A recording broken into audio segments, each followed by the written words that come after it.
Hey everyone, my name is Dillon Gonzalez. I'm the editorial director for GeekVibesNation.com and also a co-host of the Home Dance Film Festival podcast. And I am very excited to be here with you today for a very special episode of The Video Attic. This is a bonus episode. Usually you can find me here every week with my colleague Michael Vaughn, where we are discussing everything from the most obscure specialty label to a mainstream blockbuster. We have all kinds of great conversations about home entertainment releases, but that is not what this is. This is a special bonus episode.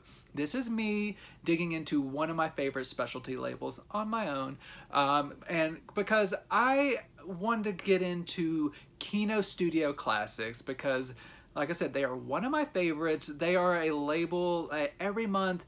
They supply, like, the amount that they are able to put out every month is simply staggering.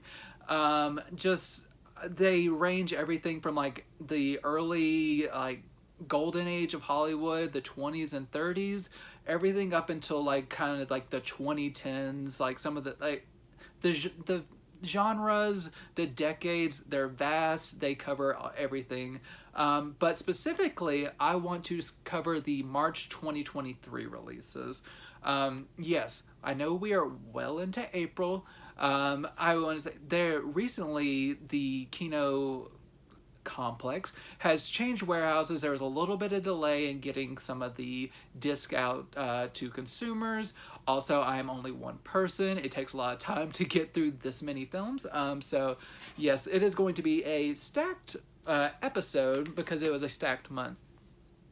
But I'm not discussing every single title. There are a couple titles I do not have access to or we have already covered. My colleague Michael Vaughn, he has already went really in depth into Rawhide Rex on 4K in one of our main episodes, which I will link in the description. There's also another movie called Love Letters with Joseph Cotten that I have not been able to get yet, but hopefully I'll be able to cover that on an upcoming main episode. But everything else, I'm about to get into it. So I usually do this with a colleague, but I'm going to be doing this on my own. So kind of if I stumble a little bit or whatever, just grant me a little leeway. I'm also just like mostly just have a little bitty notes. Most of this is from my noggin, so I'm going to do my best. But I'm just going to jump right in here. And I want to say first, I'm going to be discussing all of these in alphabetical order, so no preference given. But my first title is Border River from 1954 with Joel McCrea and Yvonne DiCarlo. There's no reversible cover art. You have the standard disc art, and you will notice through these releases that this is pretty much a standard for most Kino titles. They do a lot of their same stuff on every single disc, which is fine with me because usually I love what they do. And so this title right here is a classic Western. It is about a Confederate soldier who is in the midst of the Civil War. He steals some gold bars from the Union, and he wants to single-handedly turn the tide of the Civil War. So he decides to go down to Mexico, hoping he can get some munitions, get like everything that he can that can possibly turn the tide. But whenever he gets there, he gets a little bit over his head. He gets like a little bit double-crossed, and he also meets a beautiful woman. Luckily, those are not the same issue. This is not a movie that is simply making a woman screw over a man. This is just a good old-fashioned Western where there's double crosses. There's a heroine that is like aiding him in his mission, but mostly this Joel McCrea character just wants to get out alive, hopefully with some kind of munitions or something. This is a pretty entertaining Western. It's only 80 minutes long. It's a really spry watch. It offers pretty much everything you would want out of a Western. I wouldn't say that it is a top tier Western, but it's a very serviceable Western, and it's an entertaining ride. It is shot well, and as far as this disc goes, this is not noted as being from a new transfer. This seems to be a slightly dated master, but it looks really nice, all things considered. There are still nicks and scratches occasionally, but it's nothing too. You can tell it's like been preserved pretty well. The audio is pretty standard 2.0 DTS, but There's a little bit of like hissing here and there or hums, but overall it's a pretty consistent track. And this does come with an audio commentary track from film historian Toby Rowan, and a host of trailers, including the theatrical trailer for the movie. So overall, if you're a fan of westerns, this is a pretty entertaining one. Like I said, not the like upper echelon of westerns, but if you haven't seen it and you're a western fan, I think it's pretty entertaining, all things considered. And there's also another Yvonne DiCarlo title that I'll be talking about near the end of this movie that's also a western, or into this Video Addict. So Border River is a nice one. My next title is Counselor at Law with the great John Barrymore. And this is actually directed by the great William Wyler, who is like one of the best of like the kind of the golden age of melodramas. This is about John Barrymore plays an attorney who is kind of risen up from, as it describes on the back cover, the Jewish ghetto up into like kind of the upper echelon of society. And this is a really interesting movie because it kind of takes place, it's almost entirely in this law office, where John Barrymore, he is kind of contending with like different, like putting out fires in different areas of his life. But the main issue here is there is a grievance from his past that is going to come back to bite him, because he did kind of bend the rules of the law to help someone get away with a crime that he thought that maybe he didn't actually do. But in the course of that, he is potentially going to have this, the consequences of that come back to him. He might get disbarred. He's also having issues with his wife potentially leaving him to go on vacation, maybe with someone who is not him. So this guy, he's going through a lot. He's going through the ringer. He's dealing with kind of like the sins of his past. It's a really solid melodrama. It's 82 minutes, once again, very tight. I wouldn't say it's the best that I've seen from William Wyler, but is a really nice contained melodrama. So if you're a John Barrymore fan, he puts on a really good performance. I think the ending is really powerful.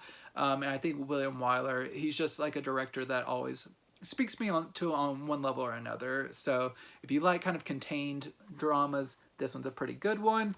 Once again, this is not noted as being from a new scan. It's a dated master, this black and white film. It has pretty nice firm contrast. The black levels don't really show much in the way of crushing, but there are like some like little artifacts here and there. There's some intermittent like little specks and scratches and stuff, but nothing too terrible. It's been preserved in pretty good shape. Once again, the audio, there's a little bit of hum here and there, but no like extreme dropouts or anything like that. This does come with another commentary track, this time with film historians Daniel Kramer and Catherine Weiler. So yes, this is a pretty solid one, and I would recommend it. This next one, it didn't completely blow me away, but I know it will have its fan. This is The Crusades, with Loretta Young and Henry Wilcoxon.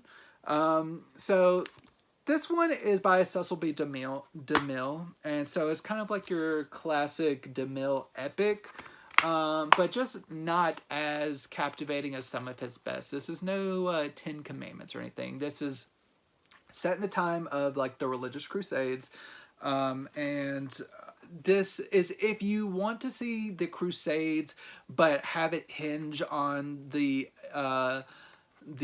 love of a woman and like the how romance would impact the Crusades. So nothing really in the realm of like realism, but as like a piece of entertainment, it is fine. I am here for Loretta Young. She is one of my favorites. And she really carries this movie for me. All the rest of the ensemble, they are adequate. They are fine, but they are not, this story isn't just, it's not particularly captivating. It is a lot of like period costumes, occasional action sequences, but a lot of just talking. And so if you're a fan of period dramas, this will probably speak more to you. I I am to a point, but this didn't really like blow me away or anything. I love Loretta Young though, so like every time she came into the picture, like she mostly got in probably like 30 minutes in. It really started working for me. And this one is a little over 2 hours long, so you can start to feel the length with this one too. This isn't like a breezy epic by any means. And this one, it does come from a dated master as well, but it does not. It holds up pretty well, all things considered. Once again, the audio and video is pretty solid, and I will get into more detail on all of these on my written reviews on the site if you want to know the specifics. But this comes with an audio commentary from filmmaker Alan Arkush and film historian Daniel Kramer. So I would recommend this mostly if you're a fan of big epics, historical epics, but otherwise I would maybe skip it. I also want to point out I did make a mistake here. This Counsellor at Law is actually from a 2K master. I accidentally said it was from an older master, but that's what I get for not referring directly to my notes. So next one is Double Crossbones, which I quite enjoyed. This is kind of like a simple comedy with Donald O'Connor, which people probably know best from Singing in the Rain. Both Mike and I spoke about the Francis the Talking Mule collection that came out last year, which Donald O'Connor was the main character or main actor for much of that series. So this is him as a shop owner back in days when there would be pirates. And he kind of, him and his shopkeeper friend get accused of potentially selling stolen goods. And through a crazy mishap, he ends up, they both end up on board a pirate ship, and he gets mistaken for an actual legendary pirate, and hilarity ensues. This is pretty breezy. This is only 76 minutes long, so this really like zips by. This is a Technicolor film, so it's a really bright and vibrant movie. But mainly, like, if you just like kind of like silly wordplay and just like that general kind of zaniness, this one's a really fun one. Like if you just like a pirate kind of comedy. The transfer is really nice. This one is not from a new master, from what I can tell, but this one is in really good shape. I did not see much in the way of nicks and scratches, so this was already from a solid source. And I didn't hear any issues with the audio either. So this has an audio commentary with Lee Gambin and Gary Frank, those film historians. So I would recommend this if you like Donald O'Connor, if you like the idea of a pirate, like a seafaring comedy. This one made me laugh, and that's all I can pretty much ask of it. Heading on to another comedy, which this one actually has some darker elements that I wanted to get into. And this is a pre-code comedy, If I Had a Million. So this is more of a vignette driven approach, where this starts with like kind of like a wraparound story of a rich like billionaire who is like concerned that his inheritance will be divided among people that he's not particularly fond of. So he has it in his mind that he's going to give away as much of his money before he dies as possible. So much of this movie is just this older gentleman going around from person to person, picking out people at random and giving them like an absurd amount of money, and just like he just wants to completely change a person's life and see how that might like kind of impact their individual journeys. So this is a film of just you get character actor from character actor learning this news, believing it on a different scale. Like some people think it's a joke and kind of like treat it as such. Some people like lose their minds because they have just become rich and kind of start living it up. But overall, this leads to a really interesting series of vignettes. This has a pretty solid cast.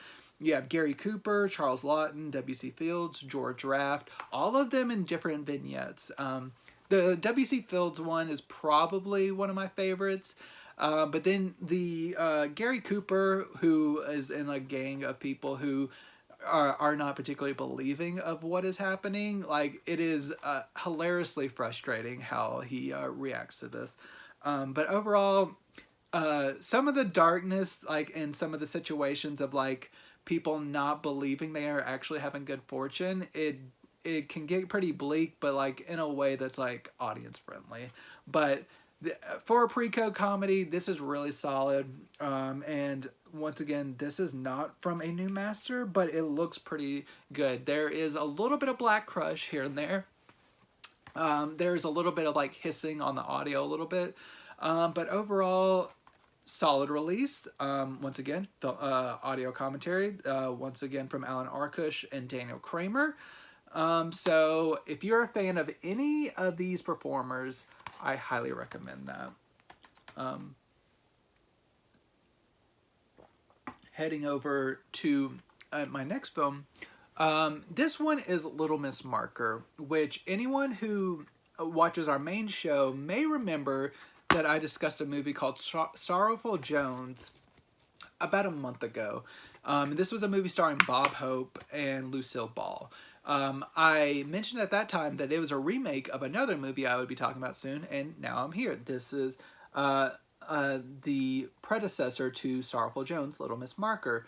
And overall, so for those who did not watch this, what this is about a sports bookie hustler who takes a bet one day from a like kind of a down and out guy. And since this guy cannot cover the bet, he leaves his daughter as a marker to make good on like his bet so he'll actually come back and pay it. But whenever his race, he loses his race, he never ends up returning. And I'm not going to spoil the movie, but the gentleman is left with this young girl and kind of starts to end up becoming kind of like a father figure to her over the course of the movie. He learns to kind of like break down his barriers and like let his heart open to this young, like precocious girl.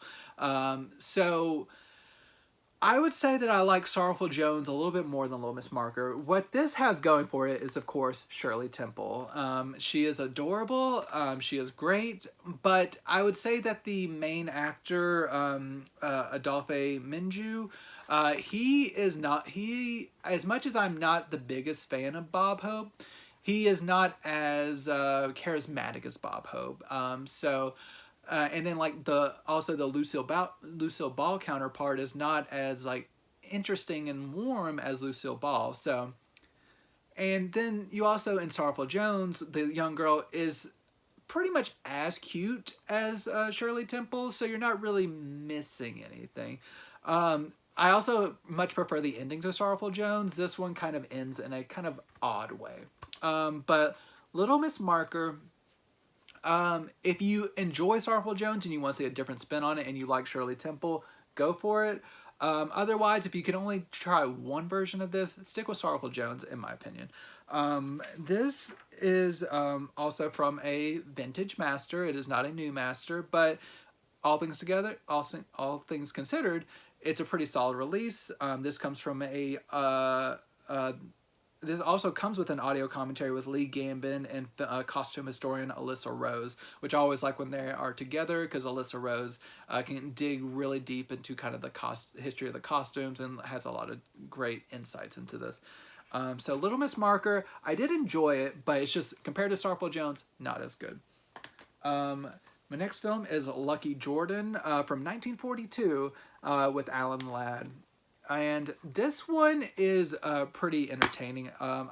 This one actually has a double-sided cover art that I want to show off. So you have like this more classic cover art here.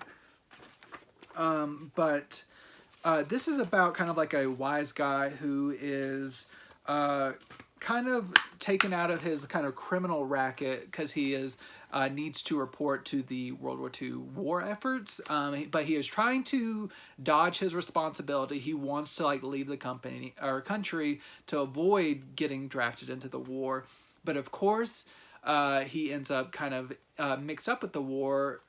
He like gets into kind of the army like basic training. But then he tries to go AWOL whenever he kind of like gets a little bit stir crazy, and then there's also like a kind of like a side plot of like these military plans that are being stolen and could potentially fall into the enemy hands. But basically, this is a story of Alan Ladd trying to find his humanity, trying to pretty much trying to dodge all responsibilities until that he kind of like gets softened by people around him. He has a really special relationship with this woman who happens to be homeless, who he tries to he at various points pays her to pretend to be his mother, to try to scheme to dodge the draft. It does not work, but like their relationship is actually really touching and one of my favorite aspects of this movie. But the way this moves throughout the journey and everything is really interesting. I think I like his character arc. I think it's developed really well, and especially in this 84-minute runtime, it's a solid watch. This comes from a new 2K scan of the 35mm fine grain, and this is a pretty good master. There still remains some nicks and scratches and stuff, but overall, it's a solid transfer. Pretty solid black levels. Audio is good, a little bit of sibilance issues here and there, but nothing too terrible. But overall, Lucky Jordan, it's an interesting movie. Moving on to one of my most more recent titles,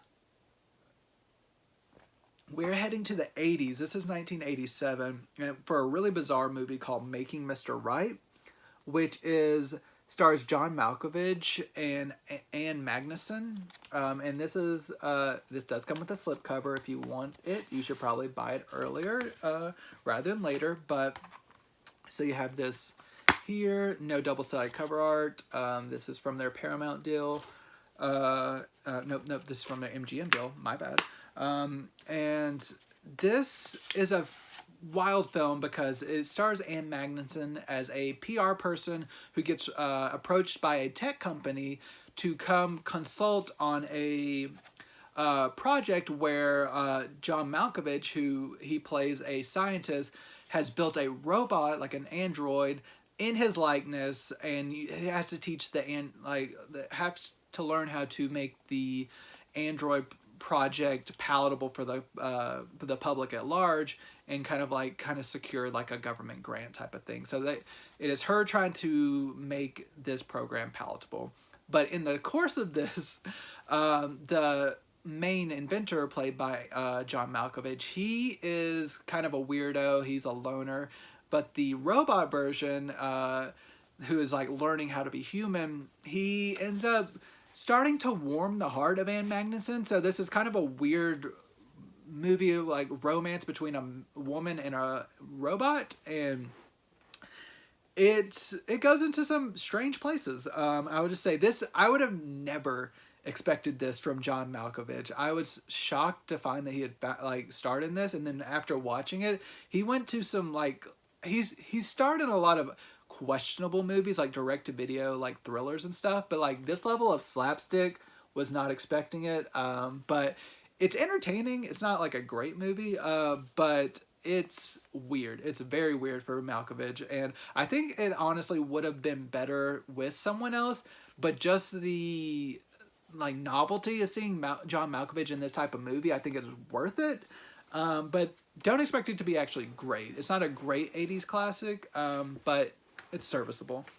Moving on, I talked about Bob Hope earlier and how I'm not a huge fan, but I have 2 Bob Hope movies in this pile, and he actually, I'm softening a little bit on him, and the first one is Never Say Die, which is from 1939, and so this is a story of Bob Hope plays a wealthy hypochondriac who is kind of trying to get looped into a marriage with another socialite person, but he kind of gets out of it, and he tries to pose as if he's getting married to this other woman who he stumbles across and has like a quick friendship with, and of course whenever he is posing for this marriage, they both start to catch feelings like on this journey. So this is with Martha Ray. And Martha Ray is interesting because she looks strikingly like Judy Garland throughout this, and it really messed with my mind. But I really like their chemistry overall. She has like some good physical comedy bits and like slapsticky bits that I really appreciated. Bob Hope is pretty like toned down and not too like misogynistic and gross. There's a little bit of that. This is the 1930s, but it could have been a lot worse. And overall, there's a lot of really like good hearty humor, I would say. So if you're a Bob Hope fan, I think this is a pretty solid one. I enjoyed it, and I'm not even that big of a Bob Hope fan. And this comes from a new master 2K scan of the 35mm fine grain. This looks really nice. I really like this remaster. There are a few specs that remain, but really been cleaned up. And the audio is pretty solid for this time period. So this comes with a audio commentary from film historian Paul Anthony Nelson and Lee Zachariah. And so, yeah, it's a pretty solid package. Moving on to a different tempo. This is from 1962. It is No Man is an Island. And this was with Jeffrey Hunter. And this is a classic World War II tale, where there is a group of soldiers stationed in Guam. There's specifically 5 soldiers who are like right at the tail end of their term. They are planning on leaving within a few days, and then of course Pearl Harbor happens. And then in a matter of like a short span, a bunch of soldiers in Guam are either killed or rounded up. But these 5 soldiers are able to make a break into the mountains. Systematically, one by one, they are all captured until one remains, and that is the Jeffrey Hunter character. And he kind of makes like a makeshift kind of like cave up in the mountains, and he comes to have like help from some of the villagers.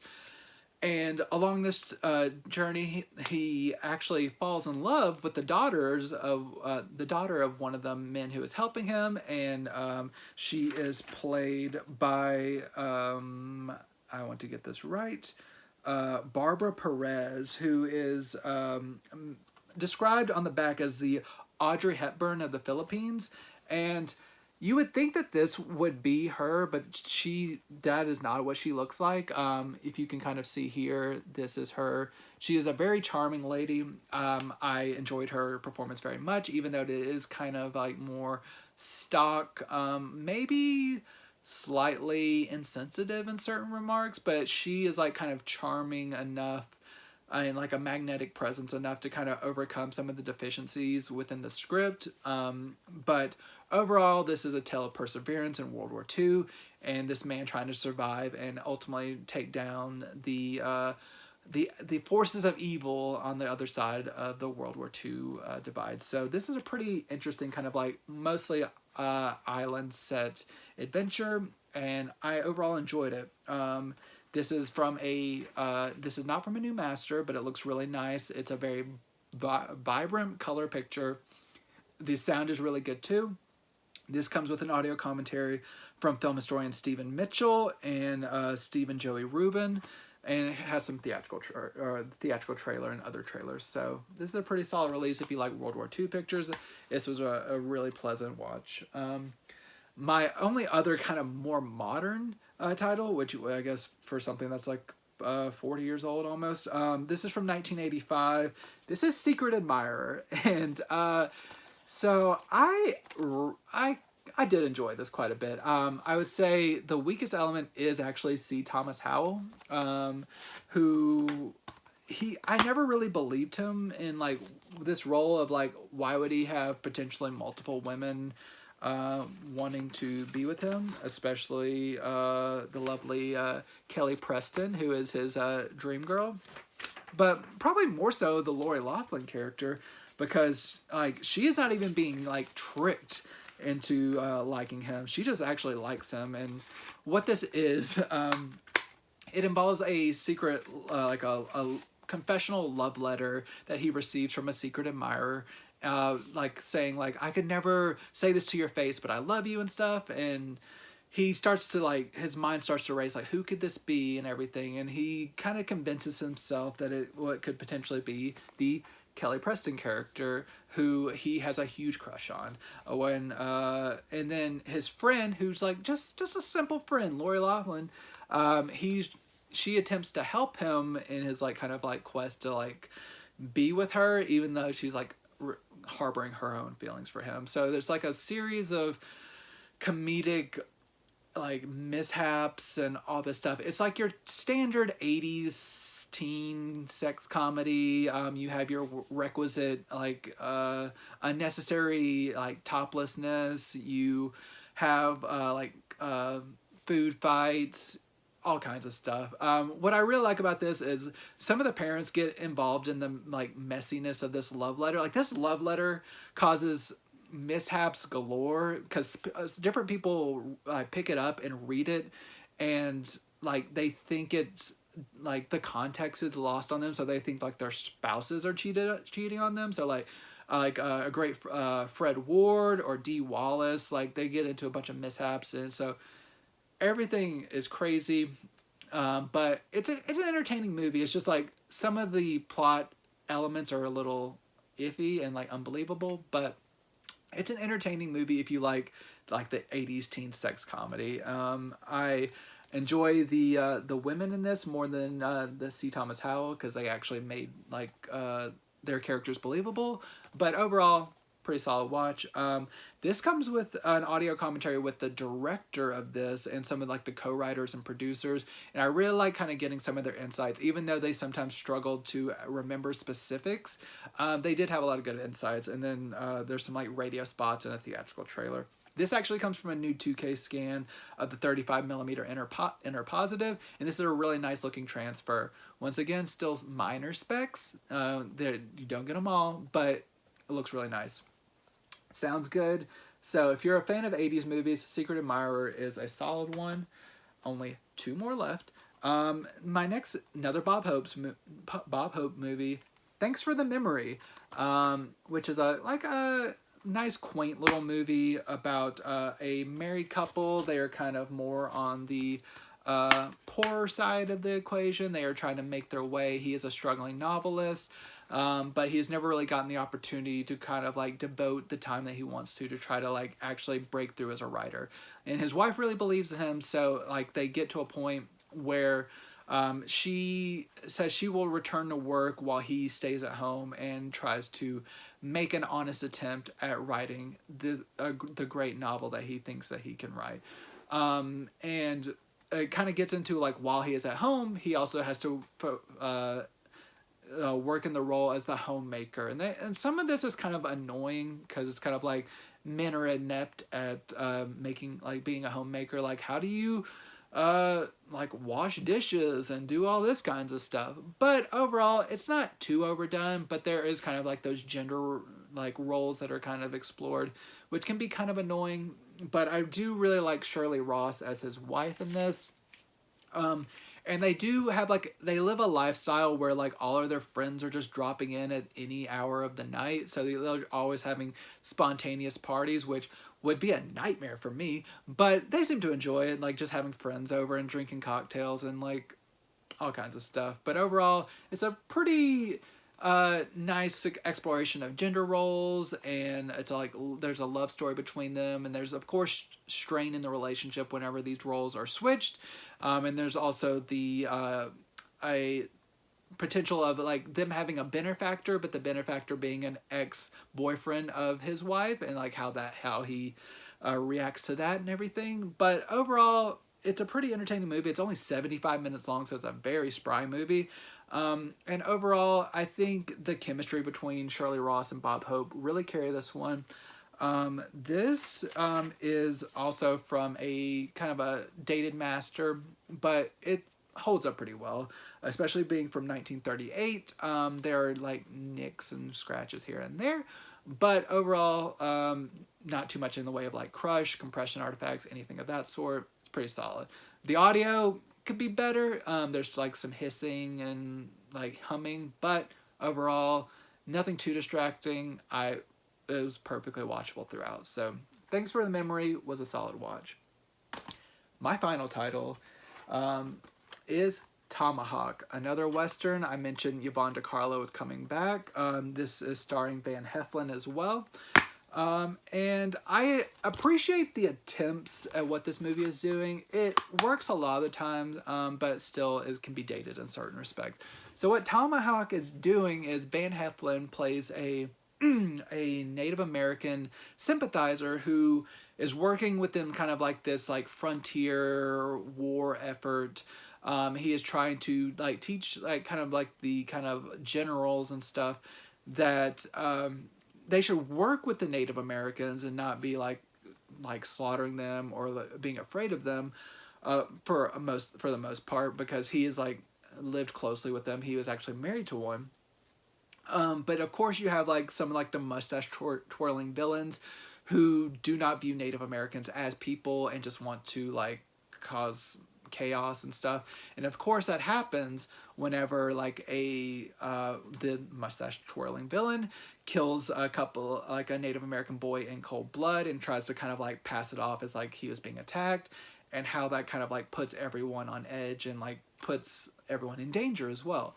So this is like, once again, a classic Western like kind of tale, and there's luckily not like much in the way of brown face or anything. This tries to be respectful of Native Americans, but there are limitations because this is Hollywood in the 1951. There wasn't a lot of sensitivity. They tried, but they still didn't completely hit the mark from a modern perspective. But for the context of when this was made, I think it does an admirable job of like trying to have a fairly decent portrayal of Native Americans on screen. Like the way they talk about them is very respectful, and I think the intentions were good. This is not from a new master, but it looks really nice. It's a nice color picture. Not much in the way of like artifacts or anything like that. Sounds pretty solid. This comes with an audio commentary with Lee Gambin and film historian Rutanya Alda, and also a theatrical trailer. And overall, a solid, once again, solid Western, not top tier, but if you're a fan of Westerns, check it out. It's a pretty good one. Especially if you like Van Heflin, he plays a really like kind of like stoic,